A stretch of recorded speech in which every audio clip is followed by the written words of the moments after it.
नमस्कार, हिमाचल समाचार में आपका स्वागत है। आज के मुख्य समाचार। मुख्यमंत्री ने राज्यपाल से की भेंट। मुख्यमंत्री ने विधानसभा में प्रश्नकाल के दौरान दिए महत्वपूर्ण प्रश्नों के उत्तर। अभिनेता आमिर खान ने आपदा राहत कोष में दिया 25 लाख रुपए का अंशदान।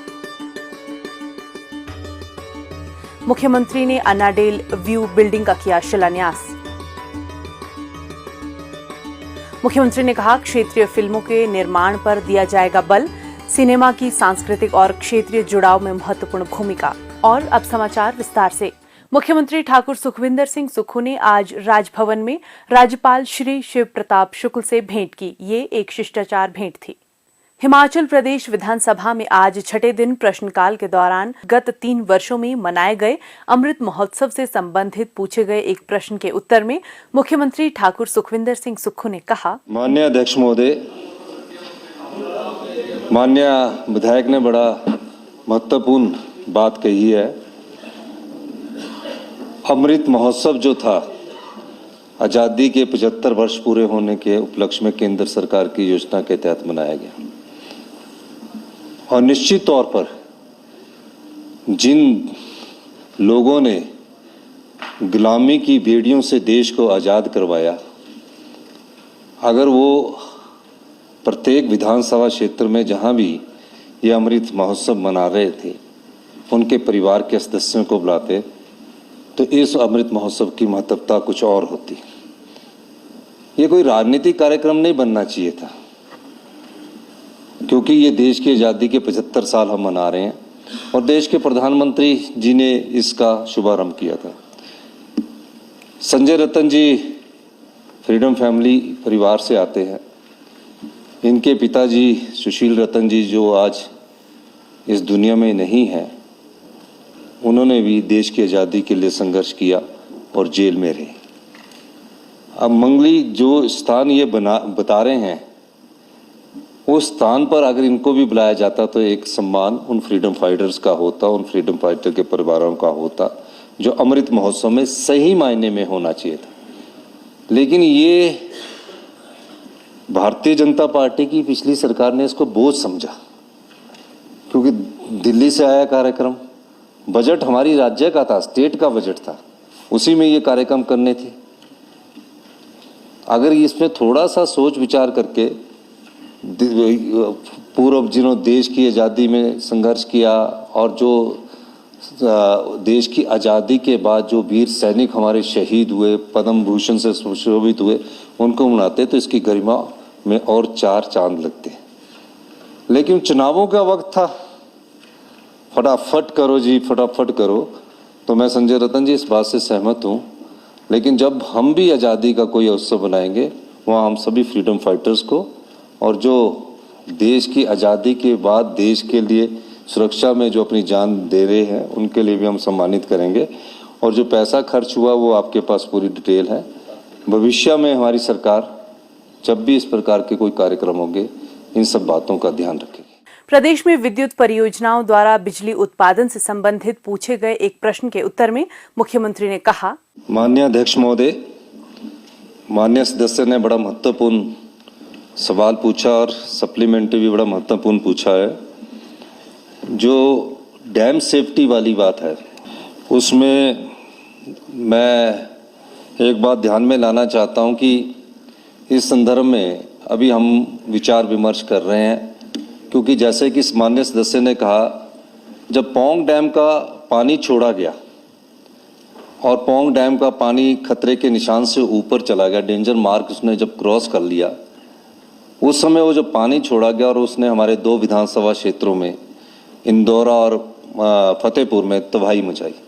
50,000 क्यूसिक पानी छोड़ा जाना था, 1.5 लाख क्यूसिक पानी छोड़ा गया। उसके बाद मेरे अधिकारियों से डैम सेफ्टी के संबंध में बात की, जो आपने सवाल में पूछा है।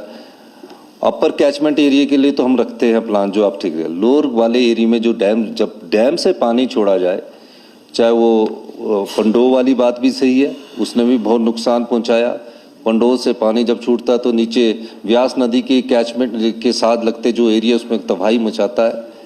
हमारी सरकार वैसे बांध सुरक्षा अधिनियम 2021 में बना, हमारी सरकार इस पर विचार विमर्श करेगी और सोच विचार कर हम इस पर जो भी हमारे पास सिस्टम होगा कि कैसे इसको आगे करना है, उस पर हम बात करेंगे। ये स्टेट डैम सेफ्टी ऑर्गेनाइजेशन जो है वो 24/5/2022 को बनी थी, आपके समय में बनी थी, और उस पर जो डैम एक्ट सेफ्टी एक्ट है 2021 उसके द्वारा बनाई गई थी। अब इसकी हम रिव्यू मीटिंग करके जो भी हमारे से होगा हम करेंगे। जो एनुअल फ्री पावर से हमें पैसा आता है वो 1800 करोड़ रुपए के करीब हमें जो फ्री रॉयल्टी मिलती है वो 1800 करोड़ रुपए के करीब मिलती है। और 21 डैम को हमने नोटिस जारी भी कर दिया है। जो मैं कुछ और बात आपके ध्यान में लाना चाहता हूं कि 11,000 मेगावाट का हमने हार्नेस कर लिया है और कुछ पावर प्रोजेक्ट जो है हमारे पाइपलाइन में है। टोटल 25,000 में से अब हमारे पास कुछ ही 1,000 करोड़ के प्रोजेक्ट बचे हैं। हम चाहेंगे कि उसमें हम जल्दी से जल्दी अभी कार्य शुरू करें और डैम सेफ्टी में उन जो हमारी ऊर्जा नीति आएगी उसमें भी हम इसका प्रावधान करने के बारे में सोचेंगे। हिंदी सिनेमा के प्रसिद्ध अभिनेता आमिर खान ने करुणा का परिचय देते हुए आपदा राहत कोष 2023 के लिए 25 लाख रुपए की राशि का अंशदान दिया है। मुख्यमंत्री ठाकुर सुखविंदर सिंह सुक्खू ने आमिर खान के इस सहयोग के लिए उनका हार्दिक आभार व्यक्त किया है। उन्होंने कहा कि ये सहायता निसंदेह राहत व पुनर्वास कार्यों में महत्वपूर्ण भूमिका निभाएगी, जिनका उद्देश्य प्रभावित परिवारों को आपदा से उबरने में मदद करना है। मुख्यमंत्री ने कहा कि इस राशि का उपयोग जरूरतमंद लोगों की सहायता के लिए किया जाएगा। उन्होंने कहा कि आमिर खान के इस पुनीत कार्य से आपदा प्रभावित लोगों को सहायता मिलेगी। स्वास्थ्य मंत्री डॉक्टर कर्नल धनीराम शांडिल ने आज शिमला में मुख्यमंत्री ठाकुर सुखविंदर सिंह सुक्खू को व्यापार मंडल कंडाघाट की ओर से आपदा राहत कोष के लिए 3,51,000 रुपए का चेक भेंट किया।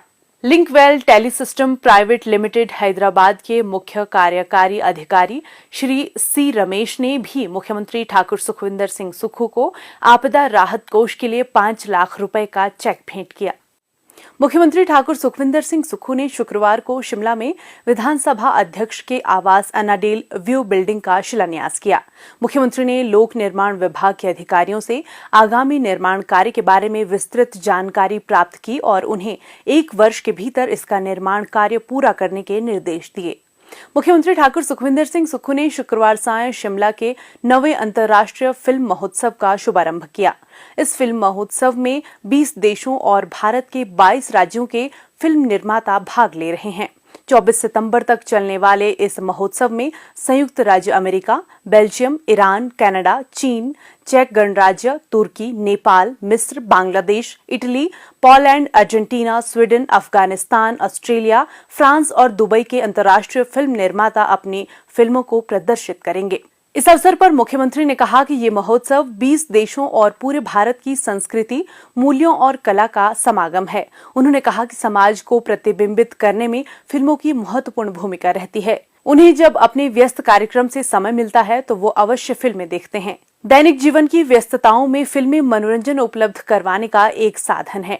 उन्होंने सिनेमा के महत्व पर बल देते हुए कहा कि फिल्में एक दर्पण के रूप में कार्य करती हैं, जो समाज की विविधता, संस्कृति और मुद्दों को दर्शाती है। उन्होंने कहा कि प्रदेश सरकार राज्य में पहाड़ी भाषा और क्षेत्रीय फिल्मों को प्रोत्साहन प्रदान करने के लिए प्रयासरत है। उन्होंने कहा कि शिमला का अंतर्राष्ट्रीय फिल्म महोत्सव कला एवं संस्कृति के क्षेत्र में एक महत्वपूर्ण आयोजन है, जो हिमाचल प्रदेश और वैश्विक फिल्म समुदाय के बीच एक मजबूत रिश्ता कायम रखता है। सिनेमा के माध्यम से हम अपनी संस्कृति, सिद्धांतों और कला को दुनिया तक पहुंचाते हैं। गेयटी थिएटर आज़ादी से पहले का वो संस्थान है जहां पहले नाटक हुआ करते थे, फिर फिल्मी दुनिया ने कदम रखा, आर्ट मूवीज़ ने कदम रखा और आज हिमाचल के लोगों के द्वारा ये इंटरनेशनल फिल्म फेस्टिवल शिमला के लोगों द्वारा बनाया जा रहा है। इसके उद्घाटन समारोह पर मैं आज आया और मैंने बैठ के एक रोया ईरानी मूवी भी देखी। थीम बेस्ड पिक्चर्स बनाते हैं, शॉर्ट्स फिल्म्स बनाते हैं, बहुत अच्छा लगा और जो हिमाचल के कलाकार हैं उनसे मिलकर भी बहुत अच्छा लगा। और अभी ये 3 दिन फेस्टिवल चलेगा। ये टूरिज़्म पॉइंट ऑफ व्यू से भी बहुत अच्छा है कि यहाँ हमारे जो कलाकार हैं उनको अपनी पिक्चर दिखाने का मौका मिलता है और जब उनकी पिक्चर देखते हैं तो और उसमें एक बनाने वाले को भी खुशी होती है और देखने वाले को भी खुशी होती है। इस अवसर पर मुख्यमंत्री ने महोत्सव पुस्तिका का विमोचन भी किया। उन्होंने महोत्सव के शुभारंभ के दौरान प्रदर्शित फिल्म रोया भी देखी। हिमाचल समाचार